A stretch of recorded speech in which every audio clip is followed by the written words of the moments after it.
യോഹന്നാൻ സുവിശേഷത്തിന്റെ പ്രത്യേകത ഉപമകളൊന്നും ഇതിൽ കാണാൻ കഴിയുന്നില്ല. അത്ഭുതങ്ങൾ 7 മാത്രമേ 36 അത്ഭുതങ്ങൾ നമ്മുടെ കർത്താവ് ചെയ്തതായിട്ട് കാണാൻ കഴിയുന്നെങ്കിലും അതിൽ 7 മാത്രമേ വിശുദ്ധ യോഹന്നാൻ സുവിശേഷത്തിൽ രേഖപ്പെടുത്തിയിട്ടുള്ളൂ.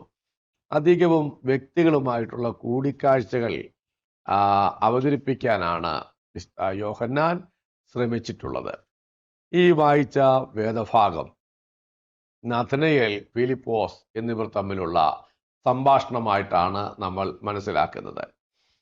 ഫിലിപ്പോസ് യേശുക്രിസ്തുവിനോട് കാണുവാനും യേശുക്രിസ്തുവിനോട് കൂടെ ഒരു ദിവസം പാർക്കുവാനും കഴിഞ്ഞു. നമുക്ക് ലഭ്യമായ വിവരങ്ങളുടെ അടിസ്ഥാനത്തിൽ ഫിലിപ്പോസിന്റെ ഉറ്റ സ്നേഹിതനായിരുന്നു നഥനയേൽ. നഥനയേലിനെ കണ്ട് ഫിലിപ്പോസ് പറയുന്നു, മശിഹയെ ഞാൻ കണ്ടെത്തിയിരിക്കുന്നു. മശിഹയ്ക്ക് വേണ്ടി കാത്തിരിക്കുന്നവരായിരുന്നു അക്കാലത്തുള്ള യഹൂദന്മാരെല്ലാം, വിശേഷിച്ചും യുവാക്കൾ